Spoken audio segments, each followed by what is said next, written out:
Welcome, everybody. I'm Karen Vaughn, and we love to hang out with our working divas in Indianapolis and beyond and talk about their business, how they work it, how they balance work and life, and, some best tips and to help you with your business.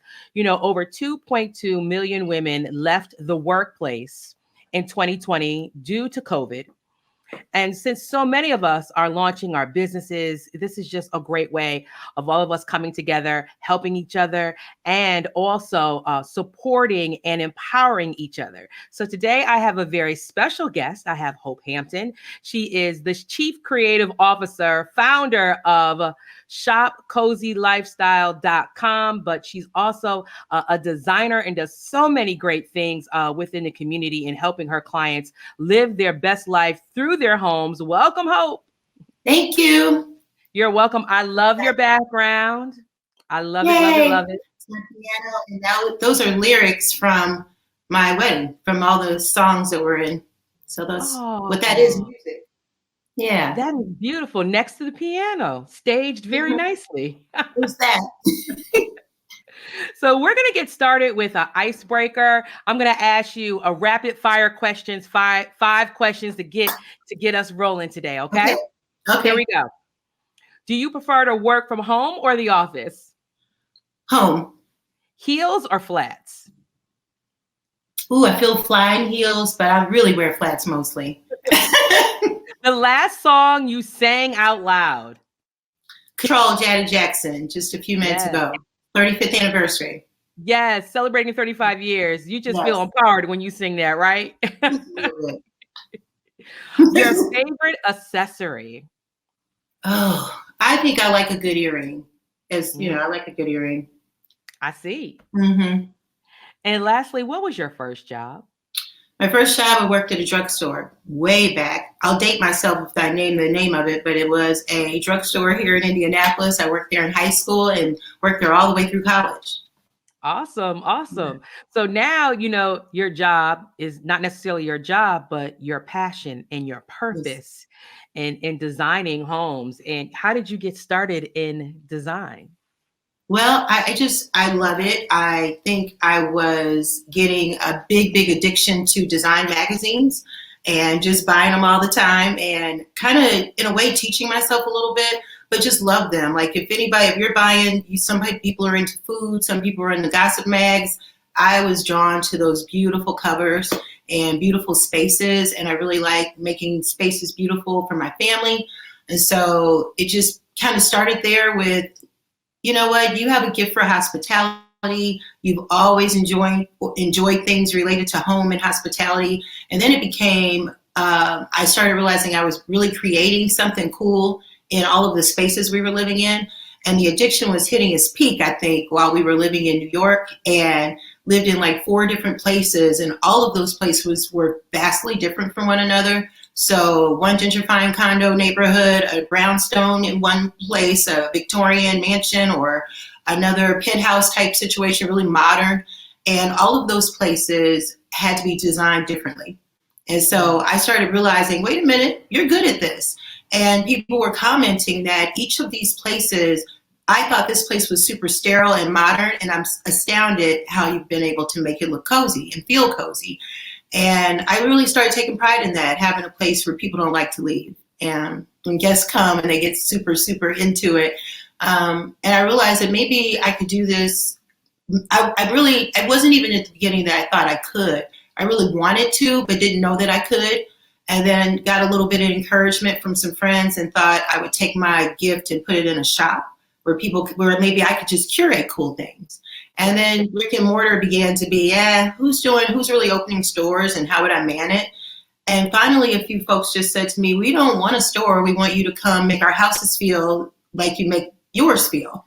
And I thought, well, okay, who's going to pay me to do that? And somebody did. And from there, I just, word of mouth, and she did my space. She could do yours. And I think the confidence that I got in the spaces that we lived in New York was understanding that I could change vibe. It didn't have to be modern and it didn't have to be new. It didn't have to be a certain style of space. I just really get into making spaces beautiful. And so I can go with kind of just any design. So I love when you said creating designs in homes that people don't want to leave, right? right, Your home is just your safe haven. it is. And you want to walk through the door and just woosah, Right. knowing that you're home. So I think that's just beautiful that you describe it in that way. Let's talk about having this purpose and this passion and just being drawn to design, Yeah. then creating your own business. That is a huge part of the decision of I am going to make my purpose and my passion my business and my profit. So Right. what were some of your first steps into saying, you know what? I'm going to turn this into a business. What were some of the things that you did as, women that are watching now that they have an idea or they have a hobby or a passion and they want to translate that into dollars and a business to, sustain their families and beyond? Right. Well, that's a good question. It wasn't super simple at first, but I will say one of the journeys I've been on for at least the past 6 months is getting out of my own way and not making things too hard. I can be super perfectionist. I want things to be right. And that's a good thing. I have a friend who is a plastic surgeon. She's a perfectionist. And I always say, you would want your surgeon to be a perfectionist because that's a very detailed thing. And I think it's the same with someone's home. Yeah, there's room for it to be playful and there's room, but if you hire me, you should know you're hiring somebody who wants it to be just right. I'm a chef's kiss kind of person. I'm not done until it's mwah, Yeah. and I want my people to feel that way. So it's not easy to start a business when you think like that. You kind of can it's got to be right. The website's got to be perfect. You start thinking, well, in order to start this, I need $100,000 to live my vision. And I had to just finally go, somebody let me design their space. Okay, I can do this. What is my business model? How can I approach it, especially as one who is still working full time? How do I approach this, fulfill my clients' needs, and give them the chef's kiss because I'm not going to be satisfied if they're not happy. So how do I do that? So it started slowly. It started with a little word of mouth. It started with me going, how many projects can I take at a time? Can I really fulfill this? And some of the infrastructure, to be honest with you, the LLC didn't come until 2017, but I did a couple of projects before that and then realized, wait a minute, I need to lock down a business model here. I need to make it real. And once you do that, it puts you in a position of, I stepped out here and made an LLC. Now I need to do business. And so I have really been astounded at how every time I put a layer onto the business, I feel like, and I'm a big believer, I'm a Christian. So for me, every time I layer it with something, I feel like God meets it. Every little bit I put into my business, every investment turns over new business or new clients. And I'm like, wow. I think they say with speakers or preachers or anybody else, if nobody's asking you to come, then maybe that's not your calling. For me, I was wondering if this would be mine. Would people want me to design? We'll see, right?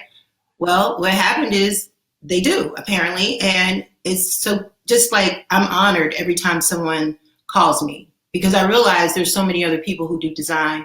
People approach this in their own way. Everyone is not your cup of tea. Everyone's not your client.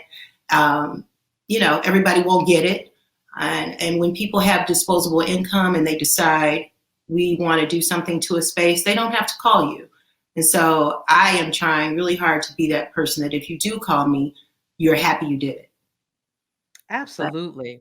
So, with working still, your traditional 9 to 5 and launching your business, talk to us about some of your challenges in that. There's so many are turning their side hustle into their main hustle, and they're going through that transition. Can you share with us some of your challenges and wins?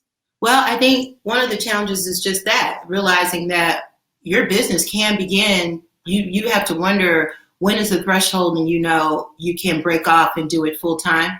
So I've been working with folks. I have a team and coach and other folks now. And I realize I take this very seriously. It is my passion and joy.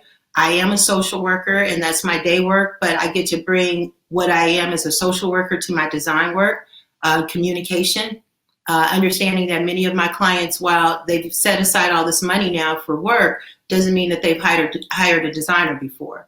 And so sometimes they're indecisive. They don't know exactly what their styles are. So helping them through that and making them feel empowered at the same time and not feel small in the process. I don't know everything, but I do know some things, and there's a reason why you call me. And so it's this balance of understanding that the business can begin to kind of it can get encroached. And so, it's a lot of early mornings, waking up, working on client stuff. It's 5:30 and, okay, some prayer and some meditation. And now I got to get on the laptop because returns have to be made or plans have to be made for upcoming work. And then it's a lot of late nights, honestly, and weekends. Yeah. So, I'm working on the weekend.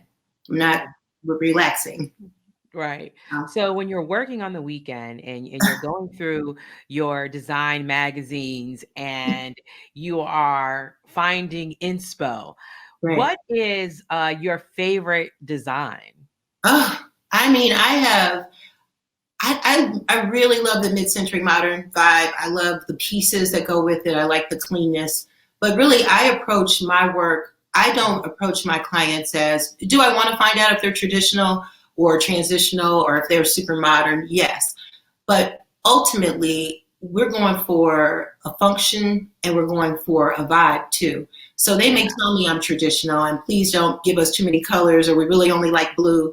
And then my job is really to bring to life their vision in a very sophisticated way that they realize I probably couldn't have done this, but you got me. You heard me. And so that's where the social work piece comes in, because I do a lot of listening.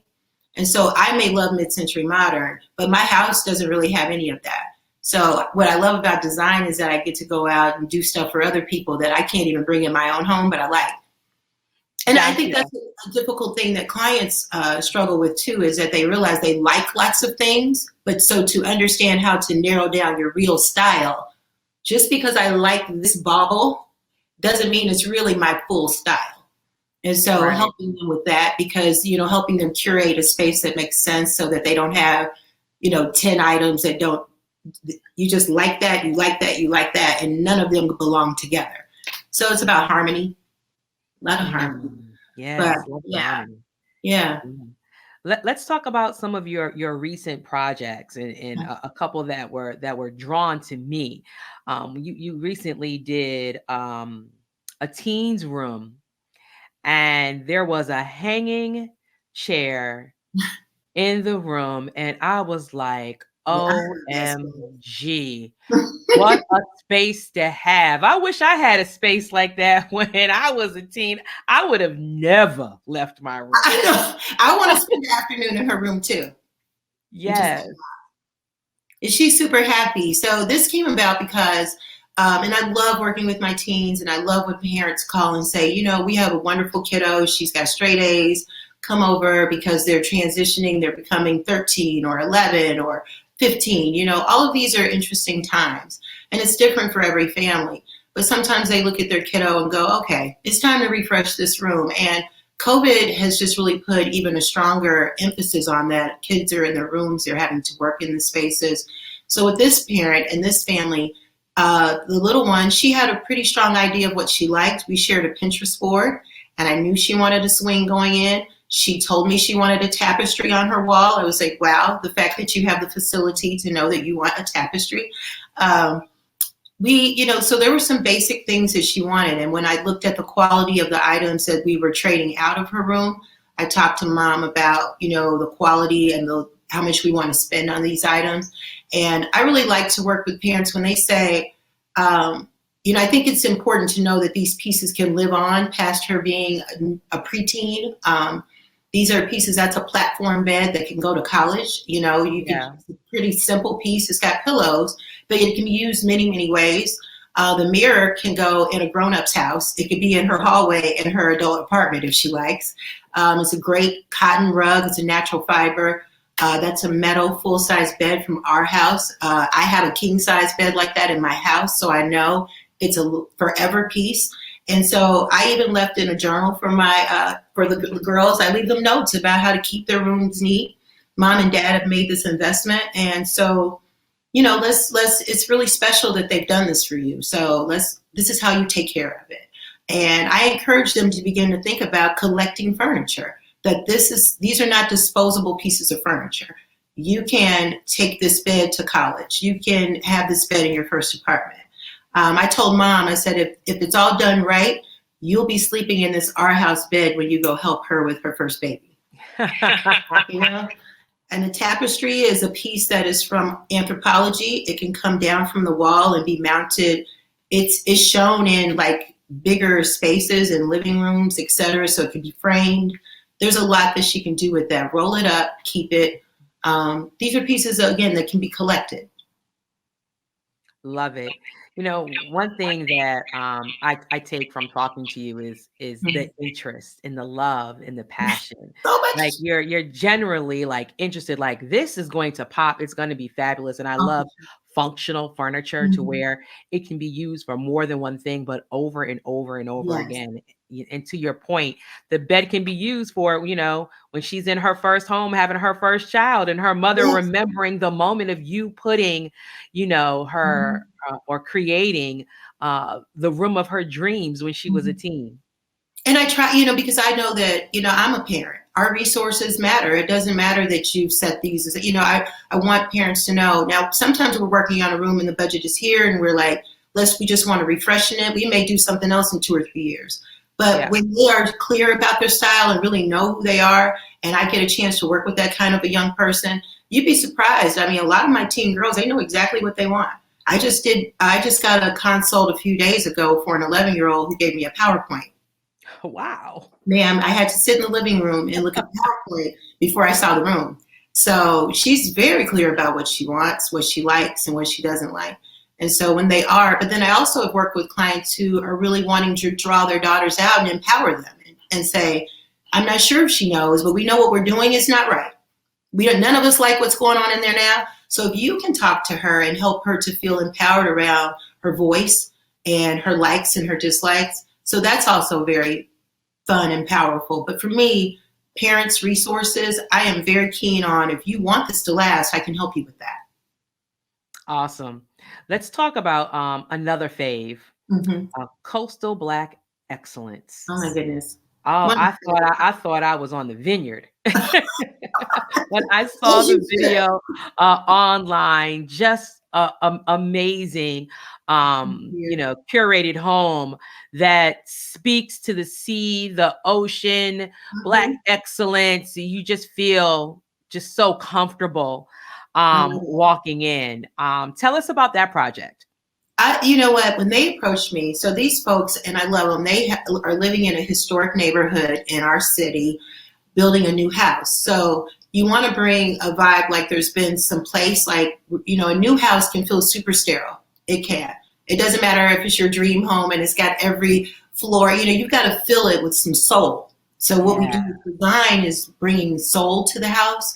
And so when they approached me and said, we wanted to feel coastal, we're from the South, we love Mississippi, we love coastal feelings, and having spent some time in South Carolina and Charleston and Kiowa myself, the Hamptons, being in Martha's Vineyard, being places where Black folks are living graciously near water, I had a sense of what I would like to help them do. They said that they love vintage things and antiques, and we knew we were going to mix some old and some new together. And so it's probably, I love it for that reason. I love bringing vintage pieces into homes because I think they add a little bit of soul. And oftentimes, not just with African-American clients, but other clients, oftentimes we don't have furniture that has been passed down. Like the bed I talked about with the teen, she'll have that bed forever. We don't have a lot of things that have gone through the family. So they did have a dining room table that was a family piece. We had the seats reupholstered. They'd had been loved on and hurt a little bit. So we had to have that reupholstered to bring it into the design. But I knew they wanted cotton and texture. And I knew once the wife fell in love with that striped sofa, my charge was, how do I make this striped sofa feel coastal and not country, you know? Because she thought she was traditional and found out she was a little bit funky. So we had a little fun. It was nice to fill the space, make it feel warm. We treated the living room like a salon so that there's 3 spaces going on. Mm-hmm. I can see them entertaining in the space where it kind of folds out. It's, we have the space in the middle and we have conversation seating at the front, and we have a bar in one seat. We have dad's chair where he has a little bourbon at the end of the day in the corner. Yeah. Wanted to make it so the house rose up for the entire family of 5. It's comfortable for the kids. Those were their colors.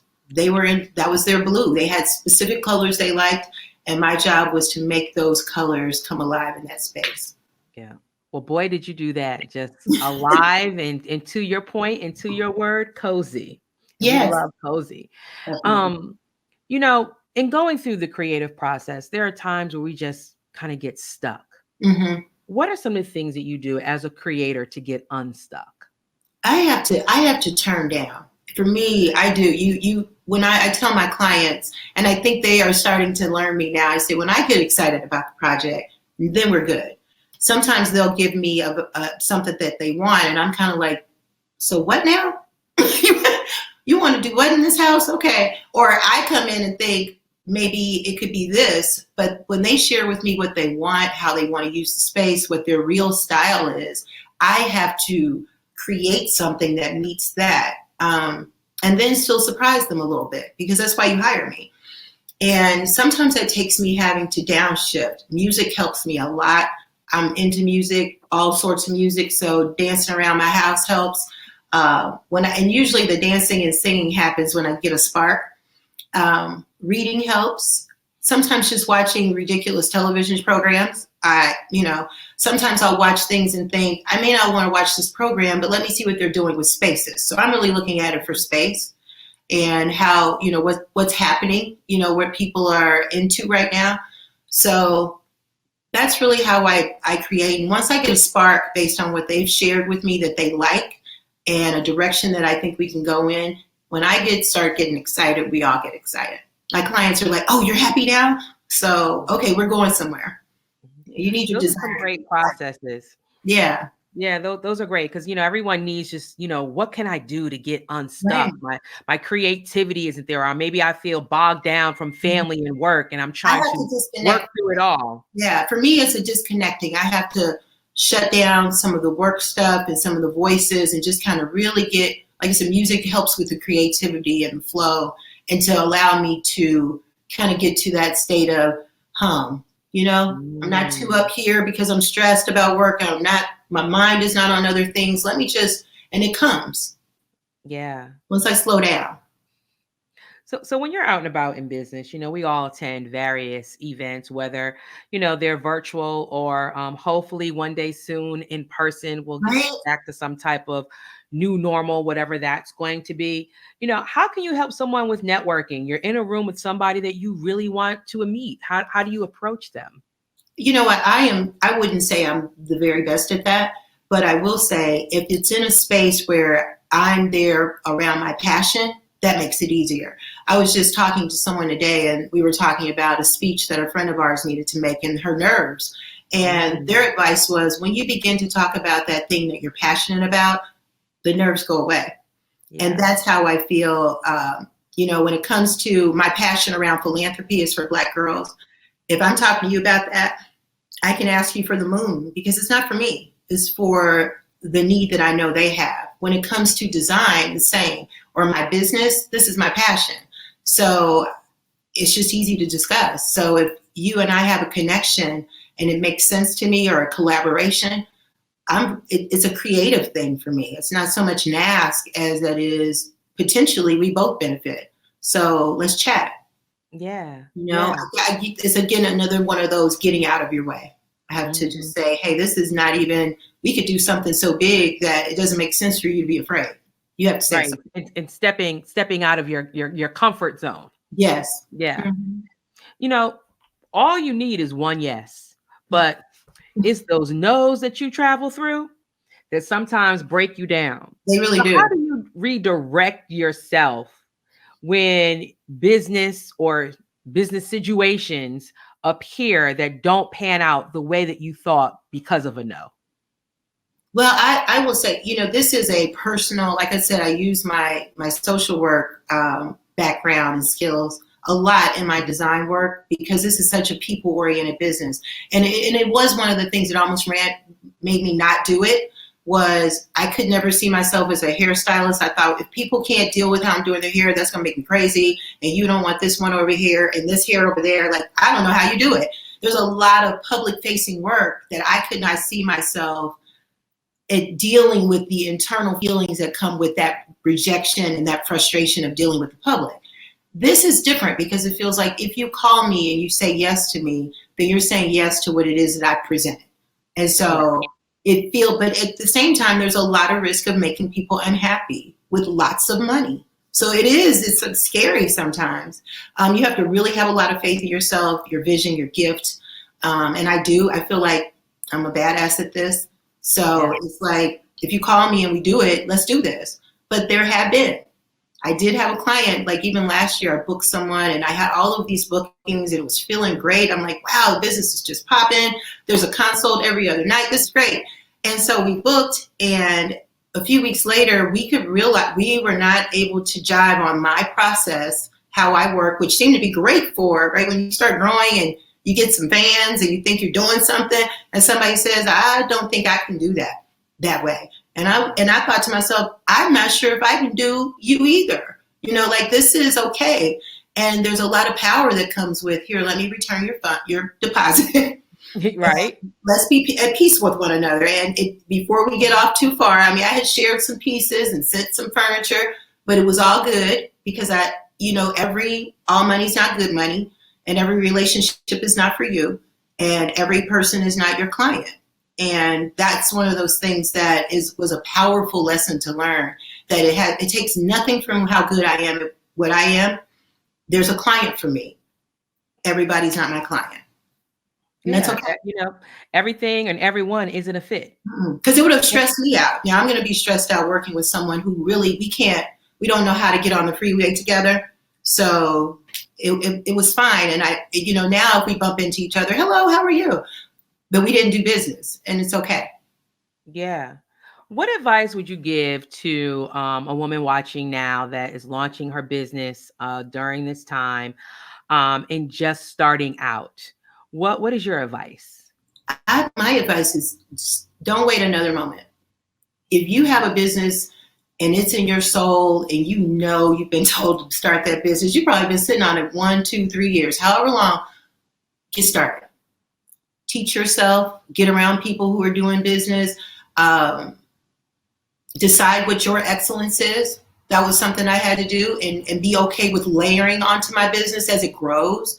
I've started seeing it, again, I'm going to date myself. The encyclopedias that used to have the overlays and show the body that's the way my business has been. It might have started out here with this business card. You can reach me here. I can do this much. And it's grown to a website that's still growing. And it's grown to a studio space. And it's growing to contacts and relationships with furniture stores and discounts that I didn't have when I started. Places that I can go into now where they say, oh, you do what you like because you do a lot of business here. So I didn't have that starting out. Building the respect over time. So I would encourage people, you won't have all that day one necessarily, but get started, because that was 2017 and it's 2021. And I see what is happening. Mm-hmm. But it won't happen if you don't start. Gotta start. Yeah, gotta start. Yeah. Small steps. Yes. And no matter how minute. Be okay with the small steps. I used to tell myself a lot, don't despise the small beginning. Don't, that small beginning a few years ago is not at all where I am now, and not at all where I intend to be at the end of this year. So. No, I love that. And, when we were talking before we came on, we had a great time just talking through your business and getting to know each other. And, through that kind of like spawned a feature for this segment, which is, what do you need, sis? Woo. You're giving, great advice. But how do we, in this network of women, help each other? So what do you need, sis, in business? Oh, my goodness. I think somebody to talk to. It could be a little bit lonely sometimes. And I just this weekend, my installer had surgery today. Thankfully, he came out. He's good, and he's going to be super great on the other end. But in the meantime, I still have projects stacking up. I had to go on Indeed, get some ads out. I have just hired 2 great young women who are going to come in, and they're bringing great gifts with them. So I'm excited about onboarding them and having their youthfulness. They're millennials. So I'm like, okay, come on, let's do this. And they're excited to be a part of the brand. And they're like, this is the kind of company I've been wanting to work for. So they're going to learn a lot, and they bring a lot. And so, but they're working with me. And while I'm excited to have more people on my team, I have an organizer on the team, and I have the installer, and now I have these 2 young ladies who bring all these other great gifts. But it's still me as the principal, and it's lonely. I don't have another, and it's hard. I wish that we didn't feel the competition in our community so much that we can't talk with one another. I think we're always afraid that somebody's going to do something that you're doing, or steal this, or take your client. And we're all different. And it would be nice to have a network with other designers, in particular Black ones. I found Clubhouse has become a good resource for that, being able to just hear other people in design, hear that, oh, you had that happen too, or what do you do when, how do you deal with that fee, or how do you charge a client when, it's their fault that the thing is delayed, or whatever. So it's nice to have places to network, but I think it could just be a little bit lonely starting a business. My family is I'm sure they're so sick of hearing me talk about my business and what a client didn't want and what's going on here and how I'm trying to put this space together. They're excited closer to install day when I'm excited and it's all together. But in between, they're like, we don't even know, we know you're good at what you do, but you're talking about whether you should get this in leather or whether you should get that in fabric. And we're like, so just like having a network, and then and resources, business resources, because a lot of the things that even right now I'm dealing with some major opportunities that are coming up, but even with those opportunities and just a little infusion of cash. So a lot, keep money saved.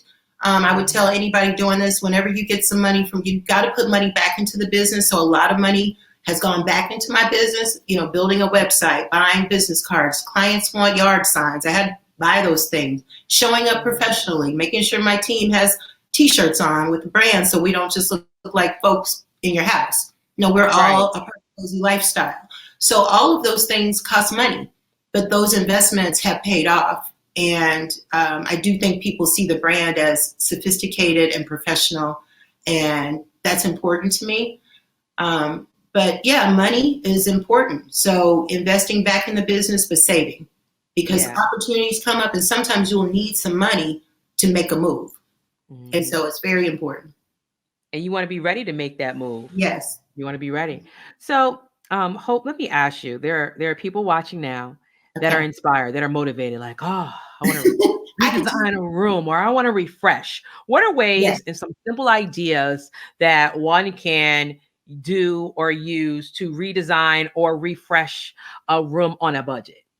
Well, but first of all, I would say a couple things. One, I think we always think it's about buying something new. Sometimes it's about curating what you have.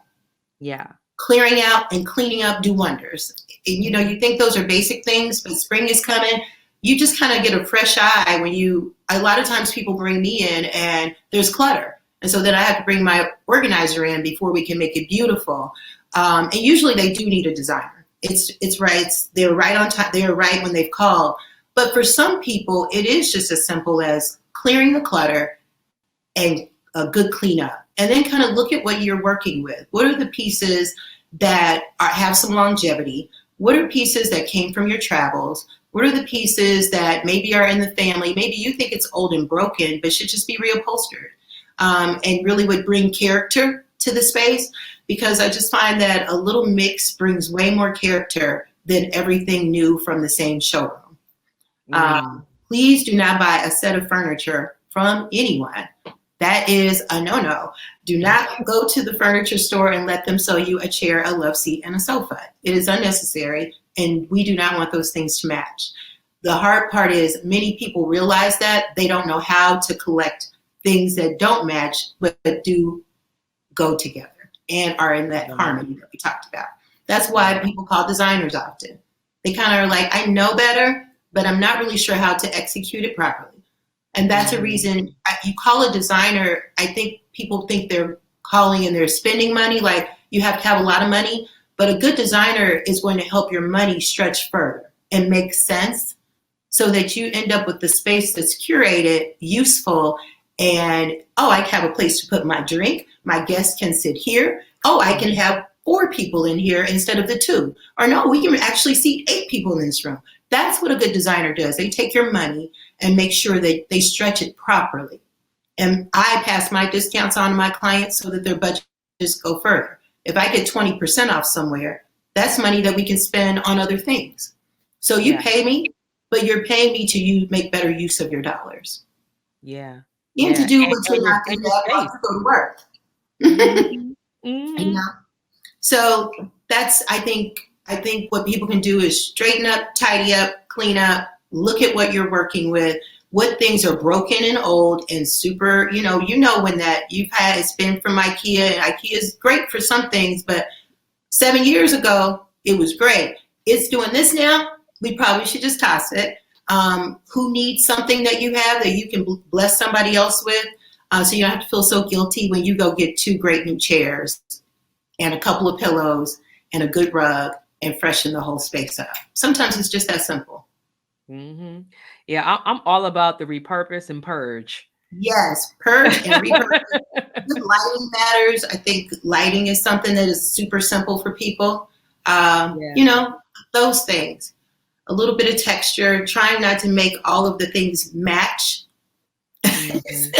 is something that, you know, those are just a few things.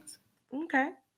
You know, as we live in this virtual world where we are right now, Right. With your fabulous background, and what would you say is good advice for setting up an amazing background as you do your Zoom and your team meetings at work? I don't know if you saw the New Yorker cover from a couple of months ago. It was the young lady with the martini glass in her hand, and she was, you know, on her Zoom call. Her house was crazy, but she had on her shirt, and you know, she had her cocktail, and she was knocking it out. So, what are some tips from Cozy Lifestyle and having the perfect background? Well, I have one. You know, let me just be clear.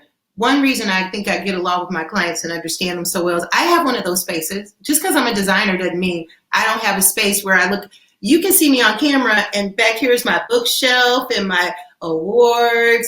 But over here, and I feel bad. I'm like, I need to clean this room up. But you know, that Zoom and that when we first went into the pandemic, I was in that office 24 hours a day, it felt like. So there's no time to fix it. I'm working. And so I totally understand that, but I do think it's important for clients to have some space in the house that is not that. You know, you have to have, like we started this with, a space that when you walk in, you feel good, you feel comfortable, you don't feel embarrassed about being able to say, oh, well, come on in, can I get you some coffee? And there's a place for people to go, even though you have that other room.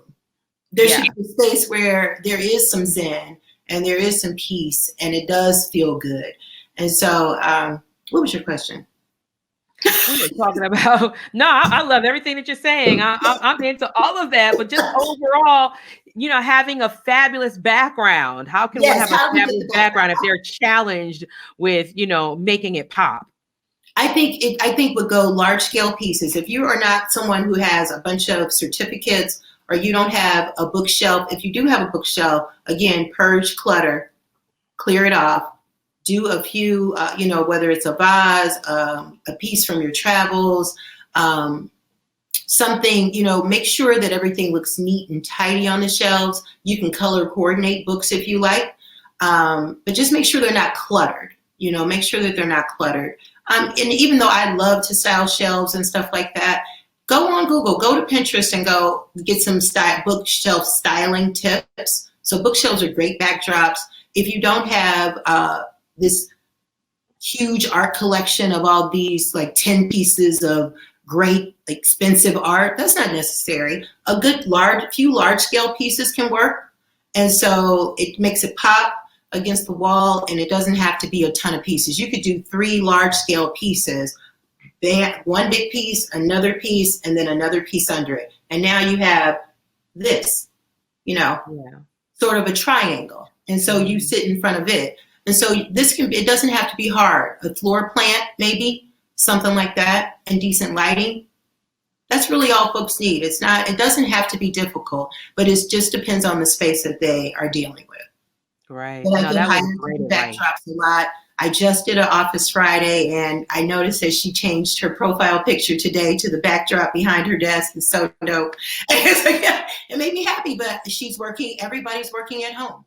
And when you're executive working at home, you've got to be on a lot of Zooms, or you're doing a lot of video work, and you're on panels.